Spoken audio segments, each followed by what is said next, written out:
sama-sama tayong magiging Saksi!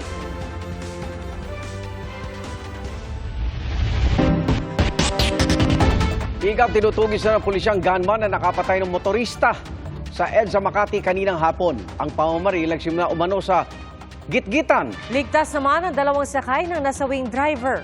Saksi, si Mark Salazar. Bakas pa ang tama ng bala ng baril sa puting multipurpose van na ito. Ang driver ng puting sasakyan binaril nang nakasakay sa kotse pasado alas 2 ng hapon sa EDSA Ayala Tunnel southbound. Nawala ng kontrol ng driver sa bumangga sa ilang motorsiklo. Patay ang driver na tinatayang nasa 40 hanggang 50 ang edad. Habang tumakas naman ang salarin. Nagkikitan sila dito sa may EDSA hanggang sa mapunta na sila malapit dito sa may tunnel na papuntang south. So from there, biglang nagpaputok po itong mga tao na nakasakay sa itim na Mercedes-Benz. So natamaan po yung likod ng right side nitong Innova White na minamaneho nitong biktima. At sa kasamaang palad po, natamaan yung likod niya at iyon po yung sanhi ng kanyang pagkamatay. Bukod sa nasawing driver, may sakay din na isang babae at isang bata ang puting sasakyan. Tinulungan sila ng isang dumaraang rider. Nakita ko si ate, hawak-hawak niya si baby, humingi ng tulong, pinara ako. So ako naman huminto, tapos di pa ako nakakalapit kay ate, binangga na po kami nung Innova na yan. Tapos nakita ko po yung Innova na mayroon pong sakay na may tama na po. Siguro natapakan niya yung silinyador. Yun, bigla na lang po kaming inararo. Dahil sa insidente, pansamantalang isinara ang EDSA Ayala Tunnel na nagpabigat sa trapiko. Muli itong binuksan mag-aalas 4 na ng hapon. Patuloy ang paghahanap sa gunman. Inalerto na rin daw ng Makati Police ang pulisya sa iba't ibang lugar at nakipag-ugnayan na rin sa LTO para matukoy ang pagkakakilanlan nito. Para sa GMA Integrated News, ako si Mark Salazar, ang inyong saksi.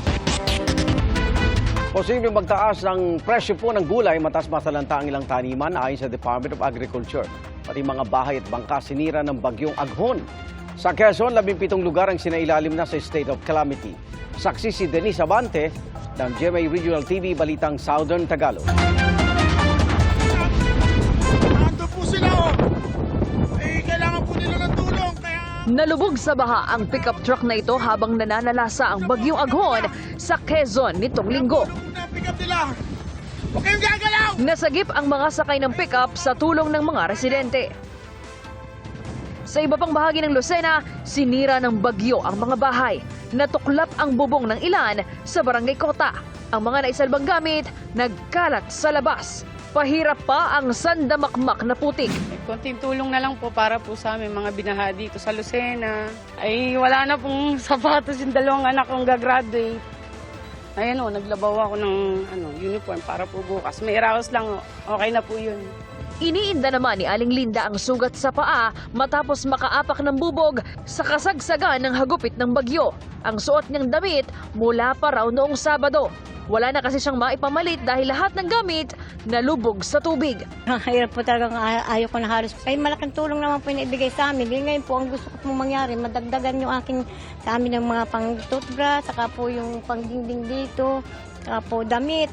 At saka yung mga underwear po gano'n, talagang hindi pa po kami nakakabili.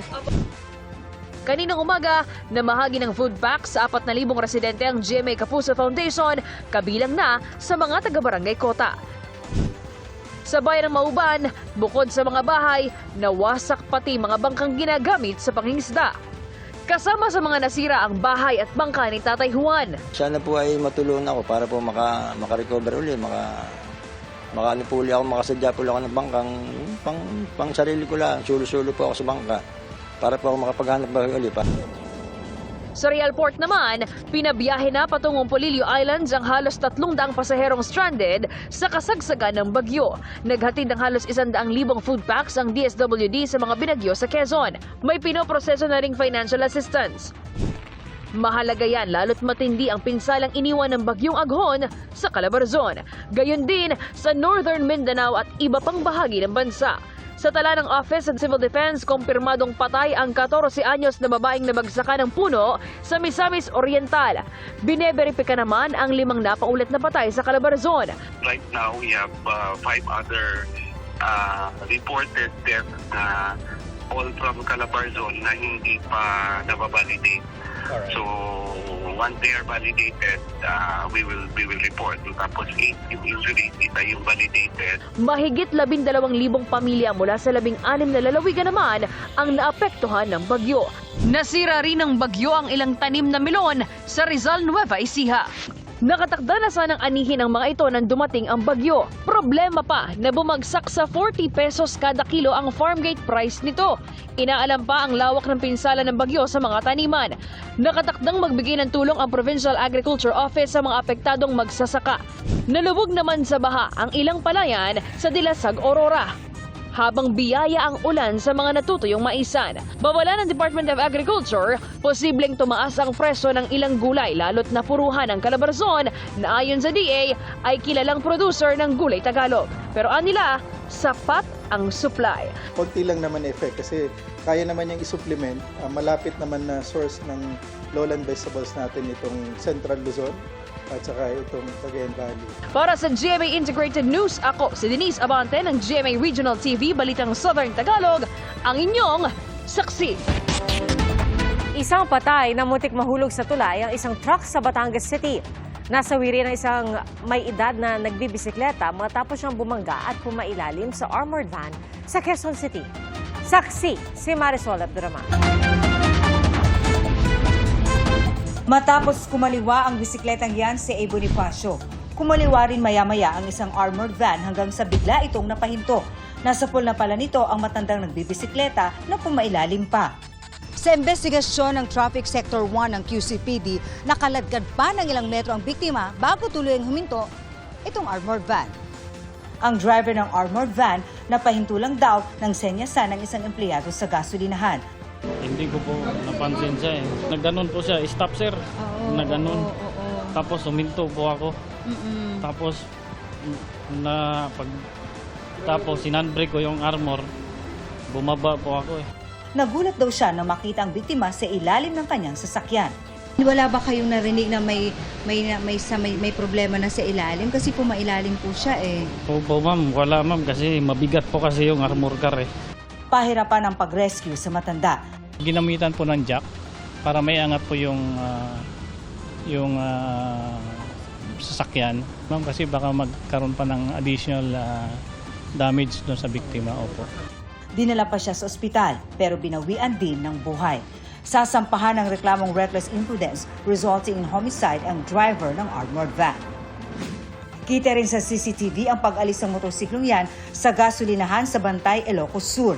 Hindi na nahagip ng kamera ang pagtawid nito pero nakita ang pagsalpok nito sa isa pang motorsiklo. Nasawi ang unang rider at angkas ng kanyang nakabanggaan. Nabalian naman ang isa pang rider. Halos mahulog naman sa tulay ang truck na yan sa Batangas City matapos umanong mawala ng kontrol ang driver at mabangga sa concrete barrier. Sugatan ang driver ng truck at 3 pa nitong sakay. Pero ang isa pa nilang kasama na nasa likod ng truck nasawi matapos mahulog sa ilog. Bumangga na po sila sa barrier, nalaglag po yung 2 biktima na nasa likuran. Slippery and muddy road condition po yung naging dahilan. Nahirapan po ng control yung ating driver sa kanyang manibela po. Nahirapan po siya at madulas po yung ating kalsada. Naiuwi ang 12 ng nasawing biktima habang nagpapagaling pa ang 4 na sugatan. Nasa ilalim ng tulay sa bulbok ang naturang truck habang nakikipag-ugnayan pa ang pulisya sa may-ari nito. Para sa GMA Integrated News, ako si Marisol Abduraman, ang inyong saksi.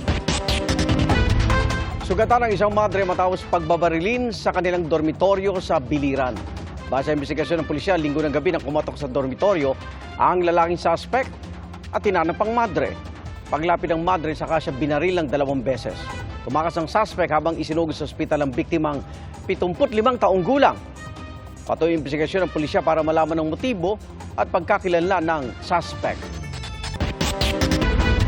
Sa kanyang state visit sa Brunei, nakipagpulong si Pangulong Bongbong Marcos sa ilang Pilipino na nagtatrabaho doon. Ang mga nilagdaan ding kasunduan ng 2 bansa para sa turismo at maritime cooperation. Mula sa Brunei, saksi live si Sandra Aguinaldo. Sandra! Ngayon ngang gabi ay naganap yung state banquet, no, kung saan binigyang pugay itong si Pangulong Bongbong Marcos at First Lady Liza Marcos na nagsasagawa nga ng ikaunang state visit ng Pangulo dito sa Brunei. Pero bago yan, Igan, ay humarap itong dalawa, no, nagharap silang dalawa sa isang bilateral meeting kung saan sinaksihan nila ang pagpirma sa ilang kasunduan sa pagitan ng dalawang bansa. Mismong si Sultan Hassan al-Bolkiah at kanyang misis ang sumalubong kina Pangulong Bongbong Marcos at First Lady Liza Araneta Marcos pagdating nila sa official residence ng Sultan ng Brunei. Sa bilateral meeting ng dalawang leader, nagpasalamat ang Pangulo sa tulong ng Brunei nung tamaan ng sakuna at pandemya ang Pilipinas. Binati rin nito ang Brunei sa ika-40 anibersaryo ng kalayaan ng Sultanate, nakasabay rin ng 40 years ng diplomatic relations ng dalawang bansa. Sa kanilang pulong, sabi ni Pangulong Marcos, kailangang paigtingin ang pagtutulungan ng mga bansa sa gitna ng mga hamon bunsod ng climate change, pagkasira ng kalikasan at tensyong geopolitical. Pinirmahan ang mga kasunduan kaugnay sa maritime cooperation, pagkilala sa standards of training, certification, and watchkeeping for seafarers, at pagtutulungan sa turismo.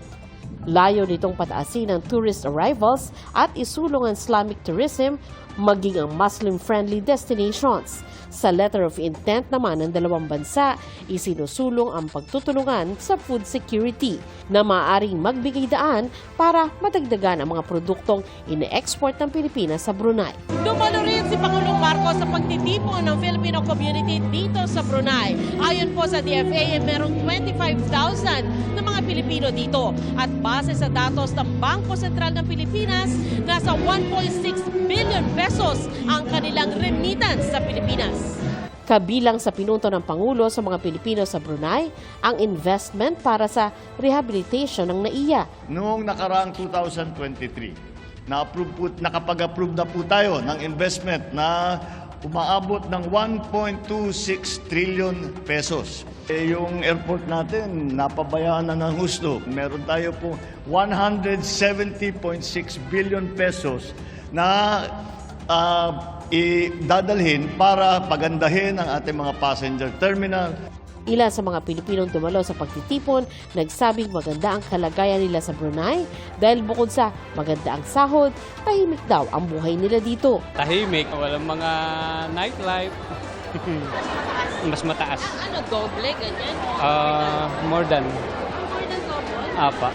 Bago umalis ng Pilipinas, inatasan ng Pangulo ang mga kagawaran ng gobyerno na tulungan ang mga nasalanta ng bagyong Aghon at ayusin ang nasirang infrastruktura. Patuloy naman ang ating gagawin at hindi natin titigilan ito siyempre hanggang matapos ang ating pagtulong sa mga nasalanta, sa mga naging biktima dito sa ating dito sa ating mga area na tinamaan ng Aghon. Nauna na rin niyang pinirmahan ang RA 11996 o Eddie Garcia Law. Sa ilalim nito, kailangang protektahan ng mga employer o kanilang principal ang mga manggagawa sa industriya ng telebisyon at pelikula. Nakasaad din sa batas ang maayos na pagpapatupad ng work hours, sahod at iba pang benepisyo, social security, working conditions at insurance. Ang lalabag pwedeng multahan ng hanggang 500,000 piso depende kung pang ilang offense. Igan, bukas ay haharap pa sa business leaders dito sa Brunei si Pangulong Marcos at pagkatapos niyan ay lilipad na po siya patungo Singapore para naman po lumahok sa Shangri-La Dialogue. Yan muna po ang pinakahuling ulat mula dito sa Brunei. Para sa GMA Integrated News, ako si Sandra Aguinaldo, ang inyong saksi. Mga kapuso, sama-sama tayong maging saksi. Mag-subscribe sa GMA Integrated News sa YouTube at para sa mga kapuso abroad, samahan niyo kami sa GMA Pinoy TV at sa www.gmanews.tv.